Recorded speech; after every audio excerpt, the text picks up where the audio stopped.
नमस्कार दोस्तों, स्वागत है आपका हमारे यूट्यूब चैनल में। आज हम बात करेंगे JSW होल्डिंग्स कंपनी ने अपना जो क्वार्टरली सेकंड का रिजल्ट डिक्लेयर किया है उसके बारे में। इस क्वार्टर के रिजल्ट को हम कंपेयर करेंगे फर्स्ट क्वार्टर यानी 30 जून 2025 से एंड पिछले साल के सेम क्वार्टर यानी 30 सितंबर 2024 से हम कंपेरिजन करके देखेंगे कि इस क्वार्टर में जो कंपनी की परफॉर्मेंस वो पिछले क्वार्टर से और पिछले साल के सेम क्वार्टर से कैसी रही है।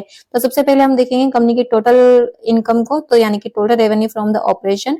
तो इस बार जो है कंपनी की क्वार्टर सेकंड में वो 8,357 की, पिछले क्वार्टर में थी 3,000 की। पिछले क्वार्टर से इस क्वार्टर में जो है कंपनी की जो टोटल रेवेन्यू है वो काफी इंक्रीज में रही है और पिछले साल थी 16,000 की और इस बार है सिर्फ 8,000 की। तो पिछले क्वार्टर से पिछले साल के सिर्फ जो क्वार्टर था उससे और इस क्वार्टर में जो है कंपनी के परफॉर्मेंस में काफी अंतर आया। सिर्फ आधी कंपनी का टोटल रेवेन्यू रह गया है पिछले साल के कंपेरिजन करने पर, तो वो थोड़ा सा एक नेगेटिव फैक्टर है इस कंपनी के रिगार्डिंग।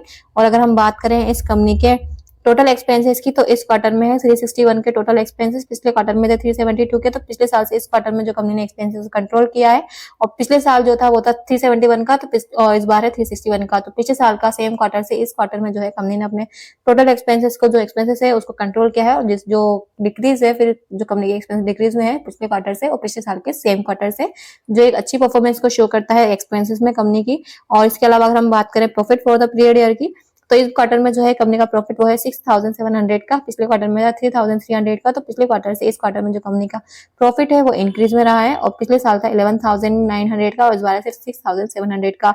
तो जैसे कि कंपनी की जो टोटल इनकम थी वो भी पिछले साल से इस साल जो कंपनी की डिक्रीज में थी और जो कंपनी का प्रॉफिट है वो भी इस साल जो है पिछले साल के सेम क्वार्टर से डिक्रीज में रहा है।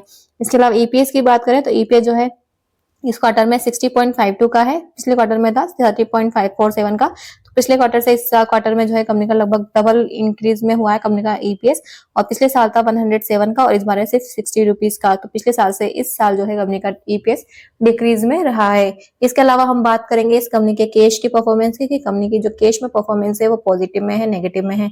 तो अगर हम इसमें 2 साल का डाटा को देखेंगे, 30/9/2025 के डाटा को 30/9/2024 के डाटा से कंपेरिजन करके देखेंगे कि कंपनी की परफॉर्मेंस नेट इंक्रीज में रही है या फिर डिक्रीज में रही है।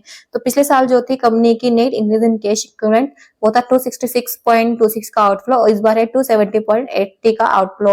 तो लगभग सिर्फ थोड़े से ही अमाउंट से जो है कंपनी का कैश आउटफ्लो रहा है इंक्रीज में। अगर हम देखा जाए तो लगभग सेम ही रखेंगे, जितना पिछले साल था कंपनी का आउटफ्लो उतना ही कंपनी का आउटफ्लो अभी इस साल है। तो कंपनी अच्छा है कि ज्यादा अमाउंट से नहीं बढ़ा है। अगर ज्यादा अमाउंट से डिफरेंस आता था थोड़ा सा नेगेटिव फैक्टर हो जाता है इस कंपनी के, पर अभी भी कैश आउटफ्लो ज्यादा है इस कंपनी का, तो वो थोड़ा सा एक नेगेटिव, अगर इनफ्लो होता है तो अच्छी बात होती है, पर आउटफ्लो है तो वो थोड़ा सा एक नेगेटिव फैक्टर है।